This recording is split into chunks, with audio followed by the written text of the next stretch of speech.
अस्सलामुअलैकुम वरहमतुल्लाहि वबरकातुहू। अजीज दोस्तों, साथियों, मैं मोहम्मद शहजाद खान आप तमाम ही का अपने चैनल एसके डिवीजन में खैर मकदम करता हूँ। आप तमाम ही का तहे दिल से इस्तकबाल करता हूँ। उम्मीद करता हूँ आप तमाम ही खैराफियत से होंगे और खुश खुश जिंदगी गुजार रहे होंगे। DSSB 2026, हालांकि बात 25 की है, मैं 26 लेकर आया हूँ, थोड़ा लेट आए हैं। अब आप ये कहेंगे सर इतना लेट क्यों गए, इतना डिले क्यों गए, ये वैकेंसी तो लगभग आने में लगभग 6-7 महीने से भी ज़्यादा इस बात को हो चुकी है, आप इतना देरी से क्यों आए। तो देरी से आने की वजह बताएंगे, उसके बाद बताएंगे क्या इस एग्ज़ाम में है, कैसे तैयारी करनी है, किस तरह करनी है, क्या आपको दिया जाएगा क्या आपको नहीं दिया जाएगा। उन सारी बातों का आज एक्सप्लेन करने वाले हैं, बिल्कुल छोटे से वीडियो में, बिना बातों के इधर उधर ले जाए हुए। तो दोस्तों पहले बात करता हूं मैं आपकी एग्जाम के बारे में।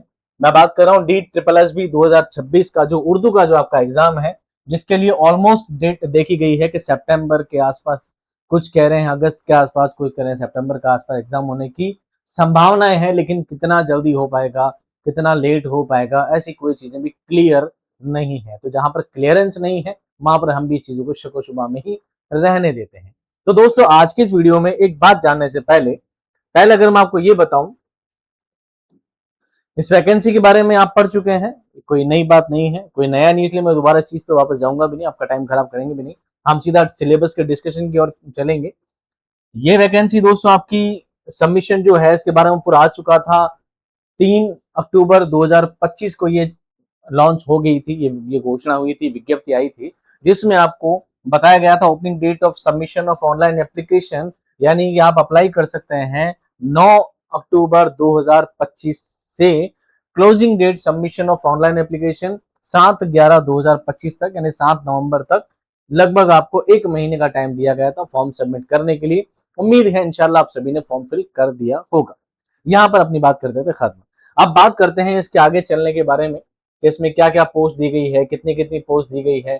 तो जब आप 13 नंबर पर देखेंगे तो TGT Urdu male and TGT Urdu female, थोड़ा जूम करते हैं शायद आपको थोड़ा आइडिया लग जाए। तो ये दोस्त आपकी टोटल पोस्ट आई है, इस तरह से मिलाकर उन सभी चीजों को मैं वहां पर लिख चुका हूं। और ये सारे वीडियो दोस्तों की विशेष बात नहीं है इस वैकेंसी के बारे में कि क्या इसमें क्राइटेरिया रहने वाला है, कब फॉर्म भरने वाला है, कब एग्जाम होने वाला है, क्या इसका सैलरी बेस रहने वाला है, ये सभी चीजों को मैं डिस्कस नहीं करूंगा, क्योंकि अब से पहले ये सारा वीडियो आप पहले देख चुके हैं, इसलिए उस चीजों की तरफ हम नहीं जाएंगे। अब बात करते हैं दोस्तों इस पूरे टॉपिक से हटकर सेकंड टॉपिक पर। मैं बात करूंगा सीधा सीधा आपके सिलेबस की जाने। हम बात करेंगे दोस्तों आपके सिलेबस की जाने। मोटे तौर पर दोस्तों आपका सिलेबस है 3 भागों में डिवाइड किया गया है, 3 हिस्सों में आपका सिलेबस क्या किया गया है, डिवाइड किया गया है, जिसकी आपको तैयारी करके जानी है। एक नस्र वाला समझ लीजिए, एक नज्म वाला समझ लीजिए, एक मुतफरिकात वाला समझ लीजिए। मोटे मोटे तौर पे क्या चीजें हैं, हमें क्या पढ़ना है, कैसे मैं आपको पढ़ाऊंगा और क्या चीज आपको मैं देने वाला हूं, वो सब चीजें बताऊंगा। पहला है दोस्तों पोर्शन ए, यानी इसको कह सकते हैं सेक्शन ए, जो अलिफ हिस्सा है, नसर वाला है। इसमें क्या क्या टॉपिक आएंगे वो देखिए। पहला टॉपिक है उर्दू जबान का आगाज और तक। आप तैयारी कर चुके हैं, मुझे पता है आप तैयारी अब तक कर चुके हैं, मेरे भरोसे बैठने वाले नहीं है। मैं लेट क्यों हुआ हूं, क्योंकि अभी इस फर्स्ट ग्रेड का RPSC फर्स्ट ग्रेड राजस्थान में फर्स्ट ग्रेड का एग्जाम चल रहा था, उसके लिए सिलेबस चल रहा था। ऐसे में आपका सिलेबस बीच में लेकर आना तो उससे दोनों चीज क्लैश हो जाती, और टाइम टू टाइम चीजों को कराना जरूरी है। वो मेरी जिम्मेदारी है कि उनको मुझे पूरा कोर्स कंप्लीट करवाना था, वीडियो देने थे, टेस्ट सीरीज करवानी थी, बुक लॉन्च करनी थी, सभी काम में बहुत ज्यादा टाइम लग गया। फिर सेकंड ग्रेड आ गई, अब सेकंड ग्रेड एग्जाम बिल्कुल नजदीक है, पर मैं सोचता हूँ सेकंड ग्रेड एग्जाम आते आते आपका टाइम ज्यादा लैप्स ना हो जाए, खराब ना हो जाए, इस वजह से तो आपको सिलेबस के बारे में जानकारी दे देते हैं और आपको क्या क्या चीजें मिलने वाली है वो आज की वीडियो में बताते हैं। तो बात दोस्तों वापस करते हैं प्रोज के बारे में। सेक्शन ए जो है उसमें आपको मिलेगा उर्दू जबान का आगाज और तका, यानी उर्दू जबान कैसे पैदा हुई, खड़ी बोली से कैसे आई, आर्याई खानदान से कैसे पैदा हुई, क्या क्या इसके नजरियात रहे हैं, प्रोफेसर शमसुर रहमान फारूकी का क्या नजरिया है, महमूद शिरानी का क्या नजरिया है, वो सभी चीजें डिटेल में हम इसे पढ़ने वाले हैं और हम पढ़ेंगे। दूसरा जो टॉपिक है उसमें है उर्दू में दास्तान निगारी का आगाज और तका। उर्दू में दास्तान निगारी की रिवायत कैसे शुरू हुई, निगारी नहीं निगारी, उर्दू में दास्तान निगारी कैसे शुरू हुई, दास्तान की रिवायत कैसे आई, दास्तानों का कैसे जवाल हुआ, कैसे दास्तानों का खात्मा हो गया। 1800 के दौर में फोर्ट विलियम कॉलेज में दास्तानों को कैसे फरोग मिला। ये सभी चीजें कंटिन्यू आते आते एक टाइम आया कि जब अंग्रेजों के शासन के बाद ये चीजें कैसे खत्म होने लगी, इस चीज को पूरा हम डिटेल में इसके अंदर पढ़ेंगे। दास्तान की रिवायत कौन कौन से मशहूर दास्तानें आई हैं, बागो बार के बारे में, किस्सा है चारुम दरवेश के बारे में, गुले बकावली, ये सभी चीजें हम बारी बारी सबके बारे में हम डिटेल में पढ़ेंगे। तीसरा टॉपिक है दोस्तों, सबसे पहले हो गया उर्दू जबान के बारे में, फिर हो गया उर्दू दास्तान निगारी के बारे में, उसके बाद तीसरा वीडियो है उर्दू नावल निगारी का आगाज और इर्तिका और मुख्तलिफ नावल निगार और नावलों का तनकीदी मुताला। यानी पहले में पढ़ना है कि उर्दू में नावल निगारी कैसे आई, कहां से आई और क्यों आई। इन सभी चीजों को पढ़ने के बारे में, नॉवल की सिंफ के बारे में पढ़ेंगे हम। एक मिनट,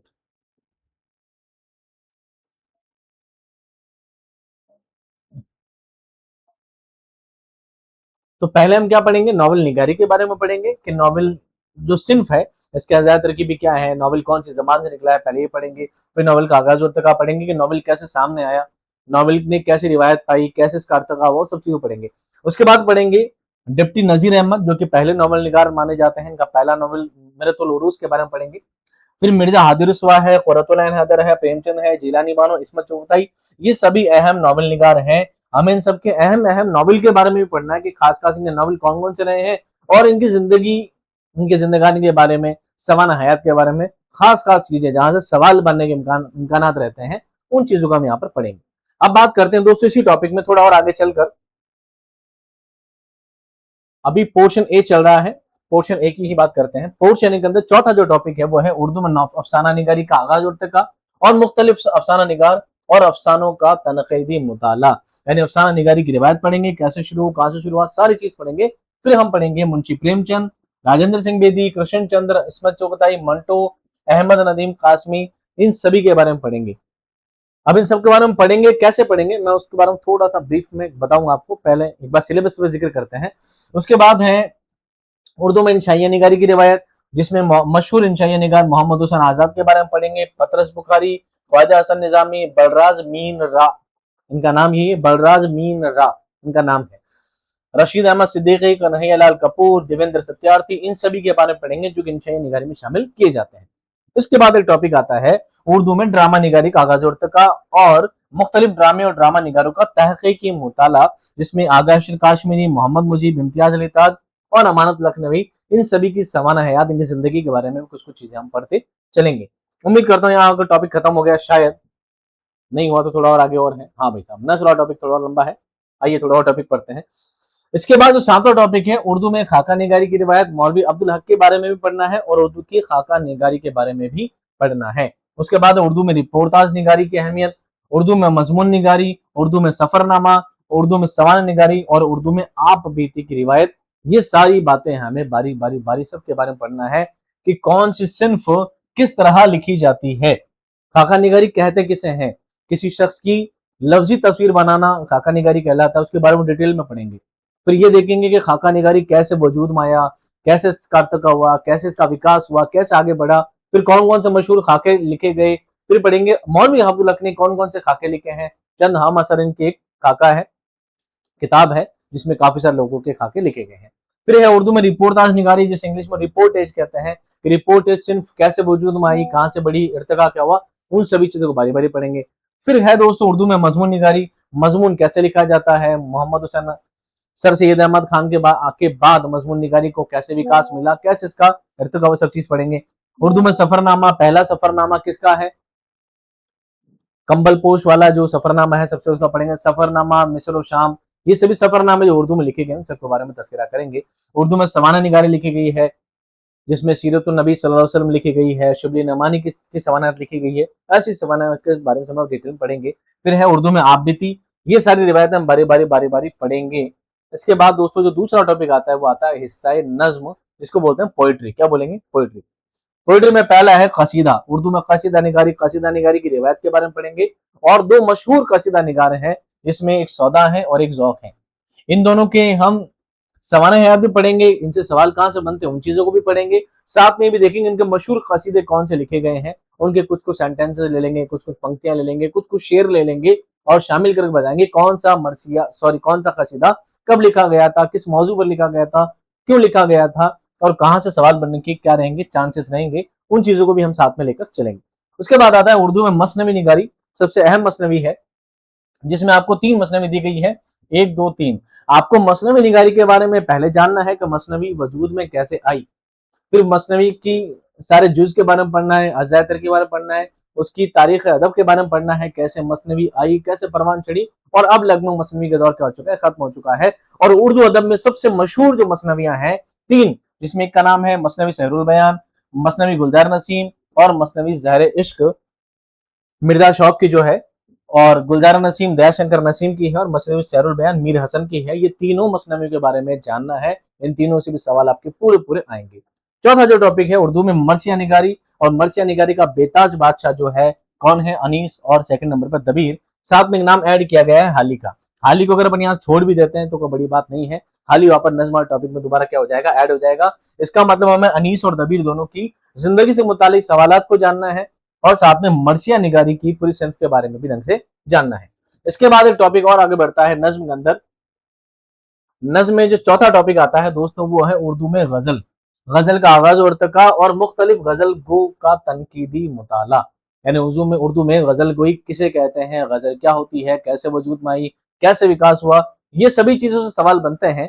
साथ साथ जो मशहूर गजल गो शुअरा हैं, जिसमें मीर तकी मीर हो गए, मिर्जा गालिब हो गए, फानी बदायूनी, मोमिन खां मोमिन, फिराक गोरखपुरी, शेख इब्राहिम जौक, मोहम्मद रफी सौदा, अल्लामा इकबाल, फैज अहमद फैज और मीर दर्द, इन सभी की सवाना हयात भी हमें साथ साथ पढ़ते चलना है। साथ में ये भी ध्यान रखना है कि इनमें से किस किस की कौन कौन सी मशहूर गजलियात में से कौन से शेर हैं जो बहुत ज्यादा मशहूर रहे हैं, उन शेर पर भी क्या करना है, एक बार नजर सानी करते चलना है। फिर टॉपिक आता है पांचवा नज्म गद्दर, उर्दू में नज्म निगारी की रिवायत। नज्म के मुख्तलिफ असनाफ और मुख्तलिफ नज्म निगार, जिसमें अल्लामा इकबाल और हाली अल्ताफ हुसैन हाली, इन दोनों की जिंदगी से जुड़ी हुई बातें जाननी है, इनकी सवालियात पढ़नी है, और ये भी याद रखना है कि इकबाल और हाली से कौन कौन सी इनकी नज्में बहुत ज्यादा मशहूर रही हैं, उनसे भी सवाल कई बार बन जाते हैं। जैसे इकबाल के क्या है, 4 शायरी मजमुए हैं जिनसे सवालात बनते हैं, तो चारों शायरी मजमुओं का नाम जानना है। उन मजमुओं में कौन कौन सी नज्म शामिल है, कौन सी नज्म पहली है, कौन सी दूसरी है, कौन सी आखिरी है, ये सब बातें भी इसमें डिटेलिंग में जानेंगे, और ये सब चीज हम बारी बारी पढ़ेंगे इंशाल्लाह। इसके बाद दोस्तों जो आपका लास्ट टॉपिक आता है, जहां तक मेरा ख्याल है, हाँ, यहाँ पर आपका सिलेबस होता है एंड। ये आपका दोस्तों तीसरा टॉपिक है सेक्शन सी, जिसको बोलते हैं स्पेशल स्टडी, इसको बोलते हैं मुतफर्रिकात, यानी कि नस्र और नज्म से हटकर भी उर्दू अदब कैसे परवान चढ़ता है, उसमें से 4 बातों को अलग से छांट के दिया है। पहला है उर्दू की मुख्तलिफ तहरीकें, उर्दू में कौन कौन सी तहरीकें वजूद में आई है, उन सभी तहरीकों को हमें डिटेल में जानना और पढ़ना है। जैसे उर्दू में सर सैयद तहरीक है, जिसको अलीगढ़ तहरीक भी कहते हैं, तरक्की पसंद तहरीक है। इस तरह कौन कौन सी तहरीकें वजूद में आई है, उन सभी तहरीकों के बारे में जानना है। मशहूर मशहूर पढ़ेंगे, हम सबको नहीं पढ़ेंगे। दूसरा है उर्दू के मुख्तलिफ दबिस्तान का तनकीदी जायजा।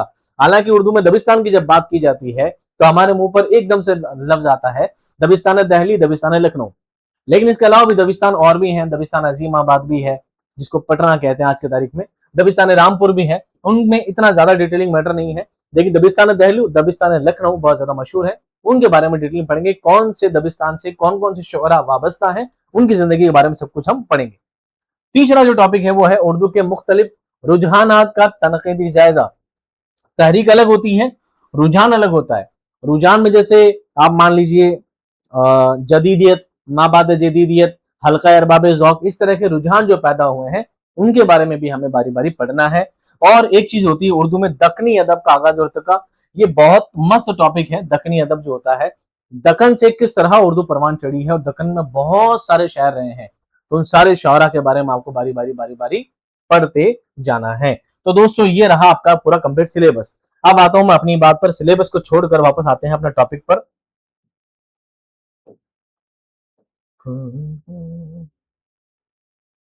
ये अपना ब्लैंक पेज, अब आते हैं वापस बात को स्टडी करते हैं कि क्या सिलेबस में है, क्यों है, और क्या पढ़ना है क्या नहीं पढ़ना है, मैं आपको क्या देने वाला हूं। एक आपके लिए दोस्तों मैंने 249 में क्या निकाला था, टेस्ट सीरीज। क्या निकाली थी, टेस्ट सीरीज। एक एक करके बात करना, ढंग सुनना। 249 रुपए में मैंने DSSB TGT के लिए क्या निकाला था, एक टेस्ट सीरीज निकाली थी, जिसमें मैंने ओवरऑल सारे सिलेबस को मिलाकर 20 मॉडल पेपर बनाए थे। हर मॉडल पेपर में मैंने कुछ सवालों को, यानी जो इम्तिहान के लिहाज से बहुत ज्यादा इंपॉर्टेंट हो सकते हैं, उन सवालों को इकट्ठा करके 2000 सवाल मोस्ट इंपॉर्टेंट दिए थे, और अल्लाह करम से उसमें बहुत सारे सवाल आए भी थे। अब दोस्तों मैंने इस चीज को यहाँ पर छोड़ दिया है, एंड कर दिया है। अब मसला ये है, अब आपका जो सिलेबस है उसमें बहुत से टॉपिक ऐसे हैं जो मैं आरपीएससी फर्स्ट ग्रेड में पढ़ा चुका हूँ, बहुत से टॉपिक ऐसे जो आरपीएससी सेकंड ग्रेड में पढ़ा चुका हूँ, थर्ड ग्रेड में पढ़ा चुका हूँ। उनमें से कुछ कुछ टॉपिक ऐसे हैं इक्के दुक्के से, जैसे दबिस्तान से रिलेटेड हैं, या सफरनामा हुआ, सवार निगारी हुई, ऐसे कुछ टॉपिक है जो इस टॉपिक में मैं अब तक नहीं पढ़ा चुका हूँ। तो मैं आपके लिए गुड न्यूज ये लेकर आया हूँ, आपको ज्यादा कुछ नहीं करना है। आपके लिए अभी भी मात्र 299 में क्या होगा, हम कंप्लीट कोर्स दे रहे हैं आपको। क्या दे रहे हैं? Complete course. अब आप कहेंगे सर इतना सस्ता क्यों है? इतना ज्यादा सस्ता क्यों है? जब कोर्स 2000 2500 का हो सकता है तो मात्र 299 क्यों है? सस्ते का कारण सुनो, सस्ते का कारण ये है क्योंकि मैं आपको इसमें प्रिंटेड नोट्स देने वाला नहीं हूँ। ये सिलेबस रहेगा, इसमें आपको टेस्ट नोट्स मिल जाएंगे, टेस्ट मिल जाएंगे, कंप्लीट सिलेबस से आपको सारे वीडियो मिल जाएंगे। और इंशाल्लाह उम्मीद है कि सितंबर तक अगर आपका एग्जाम हुआ तो इस महीने, जो महीना भी चल रहा है, जैसे अभी चल रहा है जून, आज जून की हुई लगभग 13 तारीख, तो मान के चलिए जून का महीना है और जुलाई का महीना में 7 लेके चलता हूँ। तो आपकी तैयारी के लिए कम से कम, अगर ओवरऑल मैं पूरा सिलेबस मिलाता हूँ, अंदाजा लगा रहा हूँ मैं, ज्यादा नहीं बता सकता, अगर आपके पूरे सिलेबस में 150 वीडियो टोटल हैं तो अब तक आपको एक झटके में 100 वीडियो आपको एक साथ मिल जाएंगे। 100 वीडियो जैसे ही आप कोर्स ज्वाइन करेंगे आपको एक झटके में 100 वीडियो एक साथ दे दिए जाएंगे। अब रहे 50 वीडियो, जिसको हम आने वाले 30-40 दिन में पूरा सिलेबस आपका करवा देंगे। इस तरह आपका सिलेबस क्या हो जाएगा, कंप्लीट हो जाएगा। रहा टेस्ट का सवाल, तो इसमें टॉपिक वाइज टेस्ट और ओवरऑल सिलेबस मिलाकर टेस्ट आपको धीरे धीरे अपलोड इसमें करते जाएंगे। तो अगर आपने अभी तक कोर्स ज्वाइन नहीं किया है तो कोर्स ज्वाइन कर लीजिएगा। आज मैं सिर्फ आपको नोटिफिकेशन समझाने आया हूं। कल इंशाल्लाह यानी 14 जून को, डेट में डाल देता हूं, 14 जून 2026 को आपका सिलेबस क्या हो जाएगा, लॉन्च हो जाएगा। आप चाहें आराम से कोर्स ज्वाइन कर सकते हैं, सारे वीडियो देख सकते हैं और सभी की पीडीएफ नोट्स आपको उसमें मिल जाएंगे, टेस्ट मिल जाएंगे। कोई चीज समझ में नहीं आती है, कोई बात समझ में नहीं आती है तो हमारे टीम के पास आप मैसेज कर सकते हैं 95 87 992 112। ये क्या है, हमारे व्हाट्सएप नंबर है। कॉल करके परेशान नहीं होगा, नहीं होइएगा, कोई नहीं उठाने वाला। आपको फिर व्हाट्सएप करना है, जो भी क्वेरी है, जो डाउट है, आपको मैसेज करना है, टेक्निकल टीम आपको जरूर जवाब देगी। आप ऐसी भी कोशिश मत कीजिएगा कि रात को 2 बजे मैसेज करें कि सर मैं तो जाग रहा था, पढ़ाई कर रहा था। आप जागते हो, टीम 24 घंटे नहीं जागती है। टीम सुबह 10 बजे आती है और शाम को 6 बजे चली जाती है। तो आपको इस बात का एहतियात रखना है कि सुबह 10 से 6 के बीच में ही मैसेज करना है, ताकि आपको आपका जवाब आराम से मिल सके। कोई भी डाउट हो तो जरूर बताइएगा। अब आपको जो भी डाउट है, जो भी सवाल है, जो भी करना है, आप कमेंट बॉक्स में लिख दीजिएगा, ताकि आपके सवालों की नेक्स्ट वीडियो में जानकारी या जवाब आपको दे सके। 14 जून का वेट कीजिए, आपका कोर्स इंशाल्लाह बहुत जल्द लॉन्च हो जाएगा। मिलते हैं नेक्स्ट वीडियो में, या बहुत सारे ढेर सारे क्लासेस में, बहुत सारे शानदार कोर्सेज के साथ। तब तक खुश रहिए, आबाद रहिए। खुदा हाफिज।